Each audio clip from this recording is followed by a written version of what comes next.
आप बैलून फोड़ने जानते हैं? फोड़ सकती हो? पक्का? ठीक है, फोड़िए।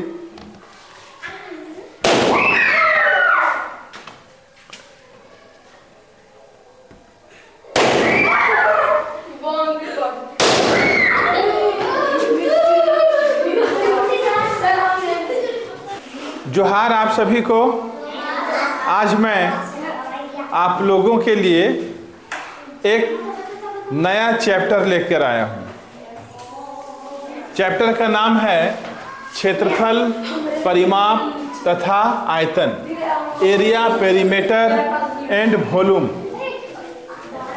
इस चैप्टर से नवोदय विद्यालय की परीक्षा में कम से कम 3 प्रश्न पूछे जाते हैं, इसलिए यह चैप्टर आप लोगों के लिए इम्पॉर्टेंट है। एक पानी की टंकी की लंबाई, चौड़ाई और ऊंचाई क्रमशः 11 मीटर, 10 मीटर व 9 मीटर है। यह टंकी पानी से 6 मीटर की ऊंचाई तक भरी हुई है। पानी की टंकी का कितना भाग खाली है? ठीक, एक मैं टंकी बनाता हूं। सबसे पहले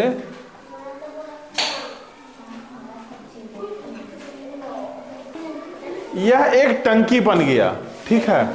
इस टंकी को आप लोग इस तरीके से समझें, ऊपर से खाली है पानी जाने के लिए, और इधर से पैक है, नीचे से पैक है, इधर से पैक, इधर से पैक, उधर से पैक, ठीक है।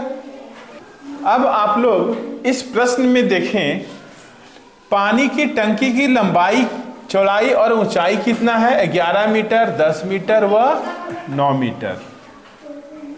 सबसे पहले जो दिया हुआ है उसे लिख लें। पानी की टंकी की लंबाई को हम लोग L से डिनोट करते हैं। लंबाई दिया हुआ है 11 मीटर। चौड़ाई को B से डिनोट किया जाता है, चौड़ाई है 10 मीटर। और ऊंचाई को H से डिनोट करते हैं, ऊंचाई कितना है? 9 मीटर। टंकी का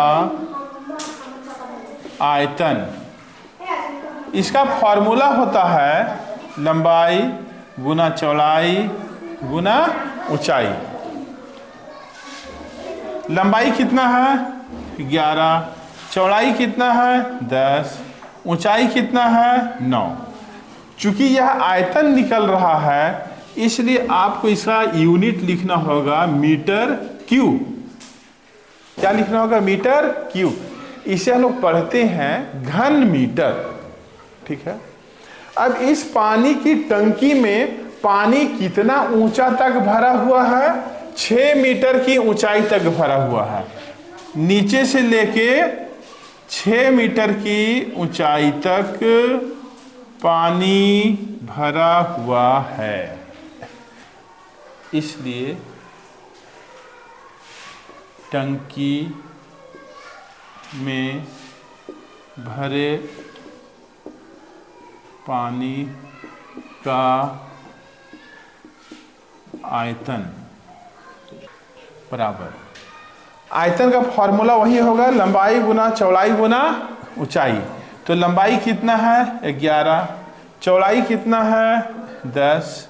ऊंचाई, लेकिन यहाँ पर ऊंचाई बदल गया, क्योंकि पानी जो है 6 मीटर की ऊंचाई तक इस टंकी में भरा हुआ है ना। तो ऊंचाई के जगह पर हम लोग क्या लिखेंगे? 6 मीटर और इसके बाद मीटर क्यूब। टंकी में पानी से भरा भाग, तो पानी से भरा भाग निकालने के लिए आपको क्या करना होगा? इस टंकी में पानी 6 मीटर की ऊंचाई तक भरा हुआ है, जिसका आयतन है 11 गुना 10 गुना 6। और यह कितना में भरा है? तो पूरा टंकी का आयतन है 11 गुना 10 गुना 9, ठीक है। इस तरीका से आपको लिखना होगा। और इसके बाद 11 कम 11, 11 कम 11, 10 कम 10, 10 कम 10, 3 दूना 6, 3 तिया 9 बराबर 2/3 भाग।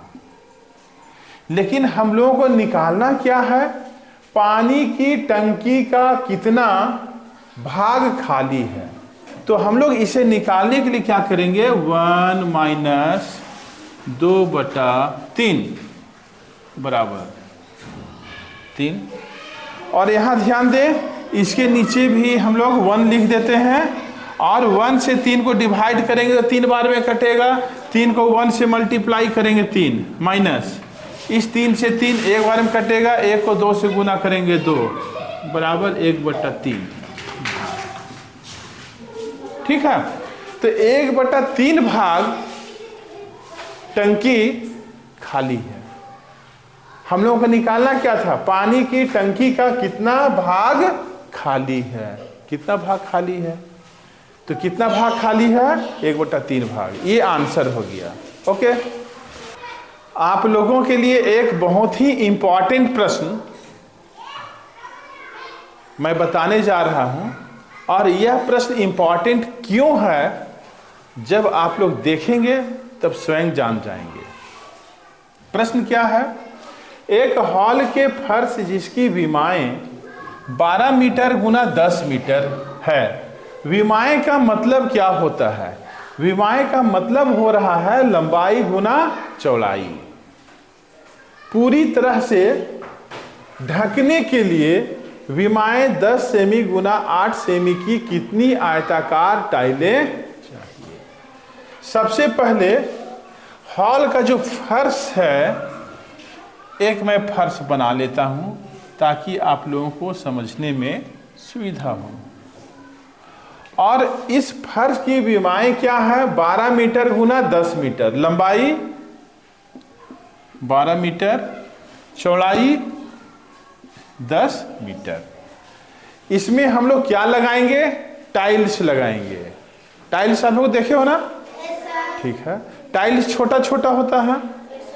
एक टाइल्स का लंबाई चौड़ाई इस तरीका से है, 10 सेमी गुना 8 सेमी, 10 सेमी और 8 सेमी का है। ठीक है, तो इस फर्श में इस टाइल्स को जब हम लगाएंगे तो कितना टाइल्स लगेगा वो निकालना है। टाइल की अभीष्ट संख्या बराबर क्या करेंगे, फर्श का क्षेत्रफल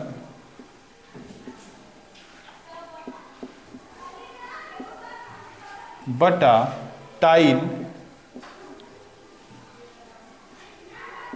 का क्षेत्रफल।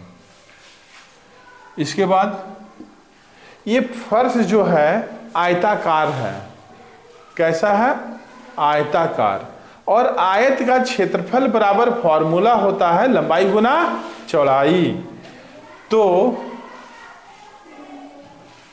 इस फर्श की लंबाई कितना है, 12 मीटर, गुना चौड़ाई कितना है, 10 मीटर। और टाइल का क्षेत्रफल के लिए भी वही फॉर्मूला होगा, लंबाई गुना चौड़ाई। टाइल का लंबाई क्या है, 10 सेमी, गुना चौड़ाई क्या है, 8 सेमी।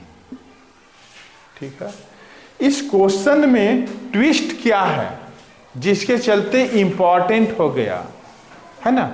ट्विस्ट ये है, यहां ध्यान दें, फर्श का जो विमा दिया हुआ है, लंबाई चौड़ाई दिया हुआ है, यह मीटर में दिया हुआ है, जबकि टाइल का जो लंबाई चौड़ाई दिया हुआ है वह सेंटीमीटर में दिया हुआ है। तब हम लोगों को टाइल की संख्या निकालने के लिए करना क्या होगा, दोनों का जो मात्रक है उसको सेम बनाना होगा। या तो सेंटीमीटर को हम मीटर में बदल दें या मीटर को सेंटीमीटर में बदल दें। जब हम लोग मीटर को सेंटीमीटर में बदलेंगे तो 100 से गुना करना होगा। ठीक है, 12 मीटर को सेंटीमीटर में बदल रहे हैं तो 12 गुना 100। 10 मीटर को सेंटीमीटर में बदलेंगे तो 10 गुना 100 बटा 10 गुना 8। नीचे तो सेंटीमीटर में है ही। इसके बाद काटना है। 1 जीरो से 1 जीरो कट गया। 4 दूना 8, 4 तिया 12, 2 एकम 2, 2 पचे 10। अब हम लोग क्या करेंगे? गुना करेंगे। 5 तिया 15 और 15 पर कितना जीरो बैठेगा? 1 2 3। ठीक है, 1 2 3। इस प्रकार इस फर्श में जब हम लोग टाइल लगाएंगे तो कितना टाइल लगेगा? कितना टाइल हम लोगों को चाहिए? तो 15,000 टाइल्स चाहिए। कितना चाहिए? 15,000। ये आपका आंसर हो गया। ओके।